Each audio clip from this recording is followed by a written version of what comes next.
Hey, I'm alive! Now that I'm alive, I better see if I missed anything important. Wish I had a computer, though. Oh, that'll work. Whoa! TF2 Classic is coming to Steam? They released the what? Well, there's lots of new info to catch up on, actually. For starters, the SDK for Team Fortress 2 has been released. The community have essentially been given the keys to the kingdom. If you're a fan of things like Fortress Obscura, Open Fortress, and naturally TF2 Classic, keep your eyes peeled.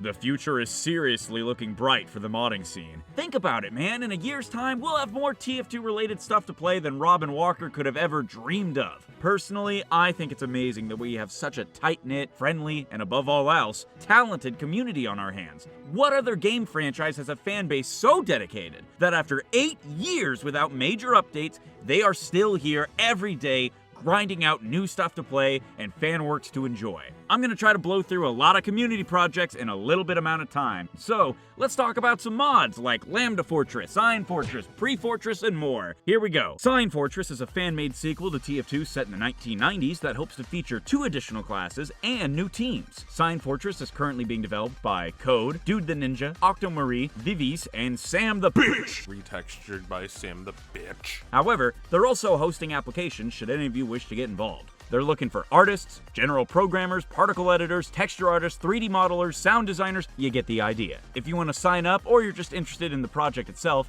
they've got a YouTube channel and a Blue Sky account with more information. Development is still ongoing and will largely focus on porting over what they have to Steam before they update what's currently playable, but be sure to look out for them. Lambda Fortress is a name that might ring a few bells. I myself played it way back in the day. Much like other projects on this list, they're quite excited with the SDK news. The collection of devs known as Coaxian Games are comprised of Flare 145, Noodles, Thulp, Cledron, MTD, Viz, Fossil, and a bunch of more people that you can see here. All of these devs, along with the main Coaxian page, can be found on Blue Sky.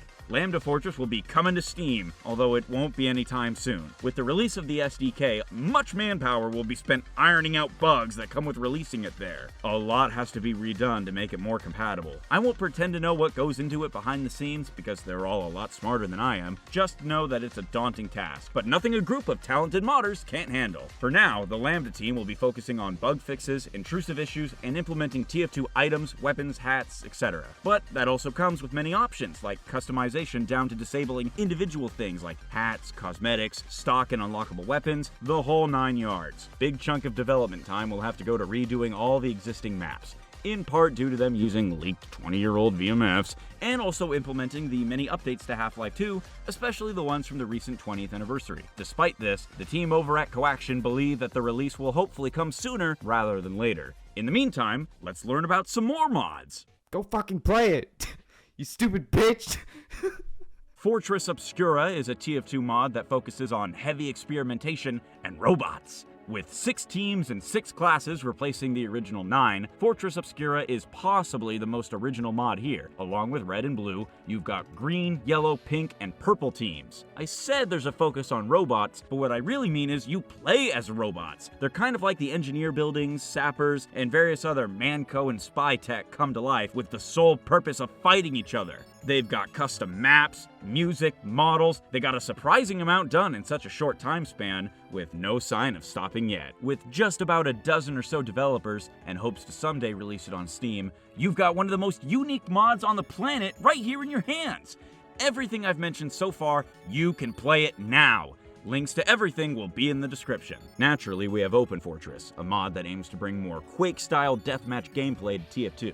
And they've grown so much since the last time I've covered the game, with their own lore, characters, maps, guns, power-ups, and more. They're currently under new management, and if you follow the instructions over on their blog, you can still play the game, which I highly recommend. But yes, the SDK news has impacted them as well, which I'm glad given all the nonsense they had to put up with a few years ago. What with Valve's radio silence on the legality of the mod even existing, it was a whole ordeal that now seems to no longer be an issue. Other than Open Fortress, we got Pre-Fortress, a mod that seeks to bring the beta TF2 experience to the modern day. It's got lots of unique gameplay gameplay additions like armor packs, grenades, beta weapons, and others that set it apart from most of the mods listed here so far. So if you're into the gameplay style of Team Fortress Classic, but hate playing against the same 15 divorced fathers, then check it out! Here's a list of people developing the game, and it will be coming to Steam soon? No promises yet on that front, but it is being worked on. Open and Pre-Fortress both have Blue Sky pages, so follow them for more updates. This video will most likely, hopefully, be outdated in a few months anyway.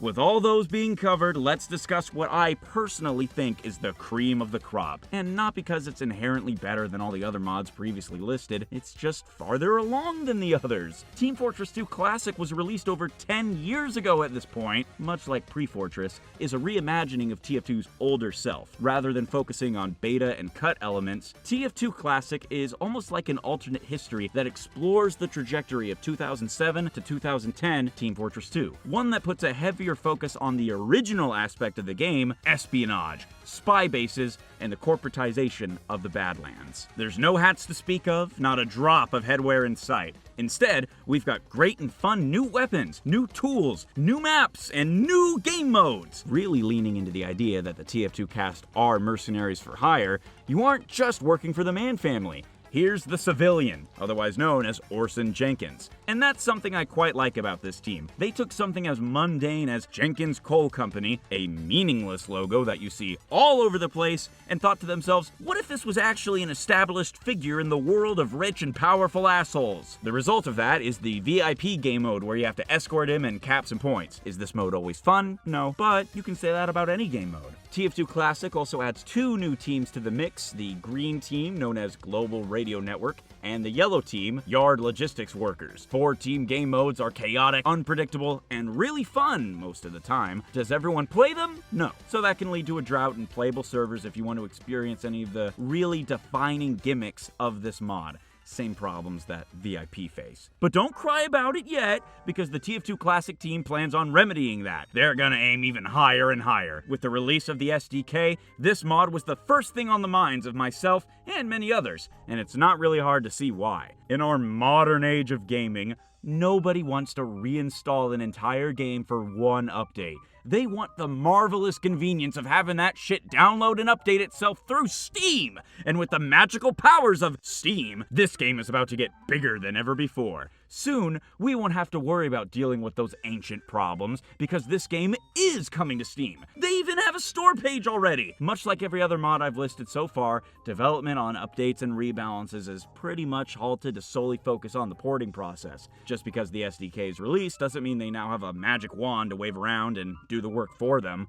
But all that developmental mumbo-jumbo stuff is lost on a simple-minded moron like myself, which is why I've instead grabbed the game's community manager, New Greenshoot, to explain all that shit for me. Take it away, buddy. Generally speaking, all development effort is going towards the Steam release, and we've been doing all we can for that. We've been working closely with other major mod projects and developers, especially map-based, to get it into the best possible state, and we're all very excited about it. We have some soft deadlines for the Steam release internally, but I don't think we want to publicly announce any time ranges until we're certain that it's almost ready. We aren't sure about the future of the game off Steam. We originally didn't want to release a new patch unless we can make it work on the new SDK, as is, without having to use the previous 2021 branch. But that proved to be a lot more difficult than we thought it would be. The new SDK causes a bunch of little issues to pop up in places that you wouldn't expect. It's hard to test it and ensure that we wouldn't be regressing functionality for our players. That said, we do want to push some important fixes for our players, so we'll just have to see how that pans out. We'll probably push an update that continues to rely on the older branch. It's actually extremely hard to do something as simple as adding new custom weapons to an original TF2 mod built on top of the stock SDK, so we hope we can streamline that for others and maintain our own TF2 modding base. As far as getting it on the store itself goes, Valve has been very responsive and accommodating, which we're happy about. It's a breath of fresh air. Some of our developers have pre-existing experience with Steamworks, and they've been a great help with the setup on it. We still need to form a company to handle the legal and financial side of the project now, especially if we want to start accepting donations, which has been a goal given that developers have been paying for project infrastructure out of pocket until now. Legally, every piece of the project is owned by individuals, which is a little unstable, and we want to ensure that we'll continue to exist long term. We're taking this as an opportunity to refactor and clean up our codebase, so we are rewriting a lot of features and ensuring they continue to work with the new TF2 game modes that we didn't previously support. Compatibility with content made for TF2 is a higher priority now, because we're inheriting that support and we don't have to reverse engineer it. So goofy modes like 14 pastime, VIP robot destruction, that might be supported in some capacity now. That said, we still have to strip a lot of things out of the new SDK that we can't make use of, and reconcile some deeper changes with the new SDK. That means shader changes and like a million differences between our VScript implementations. Like I mentioned earlier, we're working closely with Mapbase during the support of the new SDK, and you can actually find some more details about that on a pull request on the Mapbase repo, where Blixbon mentions the collaboration between our projects, the specific features that we intend to remove from the SDK, and Sam, one of the major Mapbase VScript contributors, documents the VScript differences between Mapbase and TF2. The collaboration with Mapbase is additionally the means by which we're trying to open source a lot of TF2 Classic's original code. We want other TF2 based mods like Pre-Fortress 2 to have an easier time getting set up on the new SDK and benefiting from all of our own refactoring and bug fixes, so we are ensuring that we can push as much of our work as possible upstream to Mapbase for public review, reuse, and collaboration. Did you guys understand any of that? If not, I'll sum it up as, it'll be out when it's out. These things take time. Do you rush an artist? No. You let them lock themselves in their house with no outside contact for 3 weeks while they paint their master collection. Guys, things are looking up for the TF2 community. By this time next year, we'll all be up to our ears in games to play, and those games will be easier to play than ever. And I can't think of a single reason not to be excited for all these upcoming projects. It's pretty clear to me now that the Team Fortress 2 community is the home that the game has needed for some time, and is in more than capable hands. Even if the real TF2 only gets holiday-sized updates for the next 10 years, we'll have more than enough fan content to play that, let's face it, has outgrown Valve's own designers and kinda know what's better than they do at this point. I mean, have you played Mercenary Park? Thanks for watching. I have a Blue Sky page if you want to follow me there. I've got a Discord where all you big Whalen heads can hang out, and I even made a Steam group recently to celebrate 5,000 subscribers. If you want more Whalen in your world, subscribe to my second channel, Whalen Plus, where my brother and I play all manner of games, and if you liked this video, leave a like, drop a comment to give your thoughts, and subscribe! There is so much more Whalen content ahead, and you'd better be waiting for it.